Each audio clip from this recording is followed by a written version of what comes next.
सिर्फ 48 घंटे में 2 मिसाइल परीक्षण, और वो भी ऐसी मिसाइल जिसे रोकना नामुमकिन के करीब बताया जा रहा है। हाँ बिल्कुल। भारत की प्रलय मिसाइल, ये अब सिर्फ एक हथियार नहीं लग रही, बल्कि एक बड़ा रणनीतिक बदलाव लाने वाला कदम नजर आ रही है। सही कहा आपने। नमस्कार, आज हम इसी प्रलय मिसाइल पर थोड़ी गहराई से बात करेंगे। ये जैसा बताया जा रहा है एक क्वाजी बैलिस्टिक मिसाइल है जी। रेंज 500 किलोमीटर तक, और इसमें क्रूज और बैलिस्टिक दोनों तकनीकों का कुछ मिश्रण है। हाँ, एक अनोखा मिश्रण कह सकते हैं। तो आज की चर्चा में हम यही समझेंगे कि इसकी तकनीकी खासियतें क्या है, भारत की जो नई इंटीग्रेटेड रॉकेट फोर्स बन रही है IRF, उसमें इसका क्या रोल होगा, और हाँ, चीन और पाकिस्तान के लिहाज से इसके क्या मायने हैं, और ये भी कि अर्मेनिया जैसे देश क्यों इसमें इतनी दिलचस्पी दिखा रहे हैं। जी, ये सब महत्वपूर्ण पहलू हैं। और हमारा ये विश्लेषण, जैसा हम हमेशा करते हैं, सार्वजनिक स्रोतों, डिफेंस रिपोर्ट्स और मीडिया जानकारी पर आधारित है। हमारा मकसद सिर्फ जानकारी देना है। बिल्कुल, निष्पक्ष जानकारी। तो चलिए शुरू करते हैं। सबसे पहले यही सवाल कि ये क्वासी बैलिस्टिक क्या चीज़ है? ये जो सामान्य बैलिस्टिक मिसाइलें होती हैं, उनसे ये अलग कैसे है? हाँ, ये समझना जरूरी है। देखिए, जो पारंपरिक बैलिस्टिक मिसाइल होती हैं, वो एक तयशुदा ऊंचे रास्ते पर जाती हैं, एक पैराबोलिक आर्क में। हाँ, जैसे एक पत्थर फेंकते हैं ऊपर की तरफ। बिल्कुल वैसा ही। तो उसका रास्ता प्रिडिक्टेबल होता है, मतलब उसका अंदाजा लगाना और उसे ट्रैक करना डिफेंस सिस्टम के लिए थोड़ा आसान होता है। ओके। अब क्वासी बैलिस्टिक का मतलब है कि प्रलय में बैलिस्टिक मिसाइल की रफ्तार और रेंज तो है, लेकिन ये अपनी उड़ान के दौरान, मतलब हवा में रहते हुए ही, अपना रास्ता बदल सकती है। अच्छा, जैसे क्रूज मिसाइल करती है। हाँ, कुछ वैसा ही। लेकिन ये क्रूज मिसाइल से कई ज्यादा तेज है। ये लॉन्च के बाद ज्यादा ऊपर नहीं जाती, वायुमंडल के अंदर ही रहती है, नीचे उड़ती है और मैनूवरेबल है, मतलब दिशा बदल सकती है। तो इसका मतलब दुश्मन के रडार और मिसाइल डिफेंस सिस्टम को धोखा देना आसान हो जाता होगा। एग्जैक्टली। यही इसकी सबसे बड़ी खासियत है। उसका रास्ता लगातार बदलता रहता है, तो दुश्मन के एयर डिफेंस सिस्टम के लिए ये अंदाजा लगाना कि ये कहाँ गिरेगी बेहद मुश्किल हो जाता है। और जब ये अपने टारगेट के पास पहुंचती है, तो उसकी स्पीड अनुमान है कि मैक 4.5 से मैक 6 तक हो सकती है। मैक 6 मतलब आवाज की रफ्तार से 6 गुना तेज।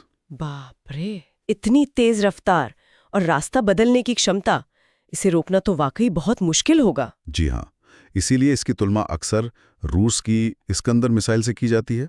उसमें भी यही क्षमताएं हैं। अच्छा, रूस की इस्कंदर जैसी। हाँ, ठीक है।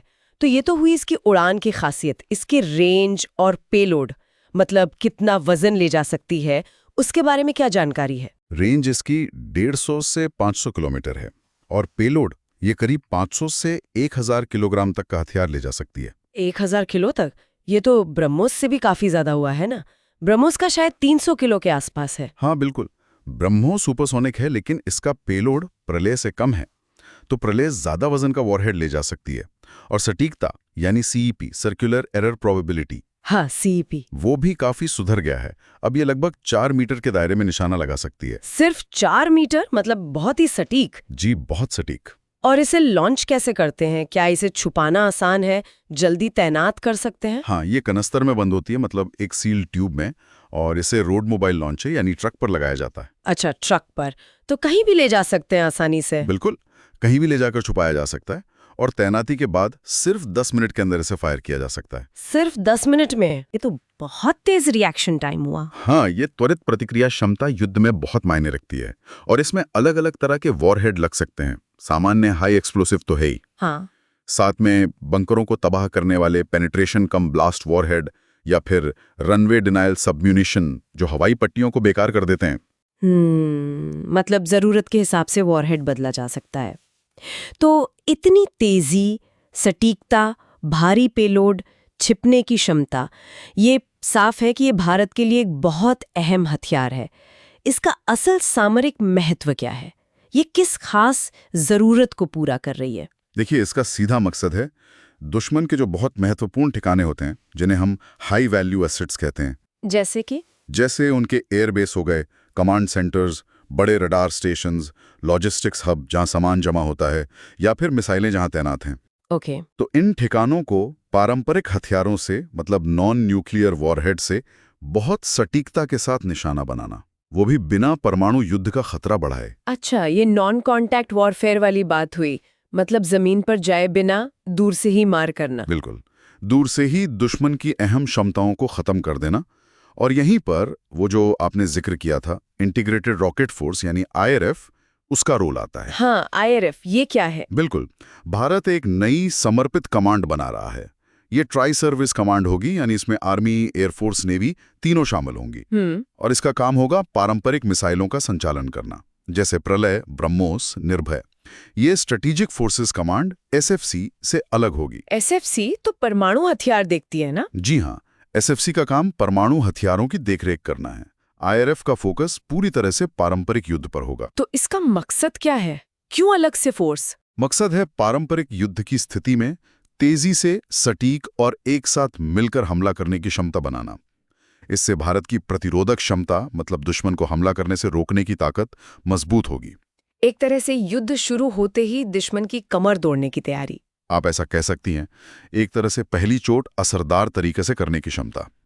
इसकी रेंज जो 150 से 500 किलोमीटर है, उसे देखते हुए तो लगता है कि ये खास तौर पर चीन और पाकिस्तान से लगी सीमाओं के लिए ही है। निश्चित रूप से।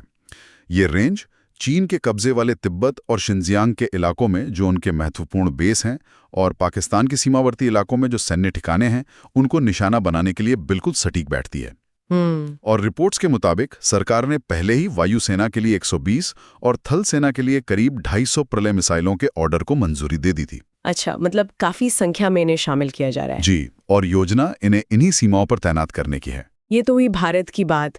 क्या दूसरे देश भी इस तरह के मिसाइल में दिलचस्पी ले रहे हैं? आपने अर्मेनिया का जिक्र किया था शुरू में। हाँ, ऐसी खबरें हैं। अंतर्राष्ट्रीय स्तर पर भी इसमें रुचि दिख रही है।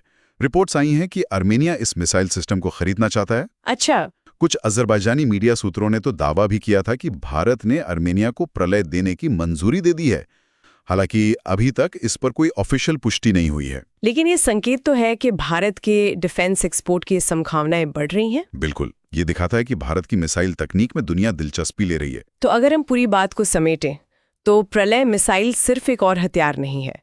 ये तकनीकी तौर पे तो उन्नत है ही, लेकिन ये भारत की पारंपरिक युद्ध लड़ने की जो रणनीति है, उसमें एक बड़ा बदलाव ला सकती है। जी हाँ। इसकी तेजी, इसकी सटीकता, दुश्मन की डिफेंस को चकमा देने की क्षमता, और ये जो नई इंटीग्रेटेड रॉकेट फोर्स बन रही है, उसमें इसका रोल, ये सब मिलकर इसे भविष्य के लिए एक बहुत महत्वपूर्ण हथियार बनाते हैं। बिल्कुल सही।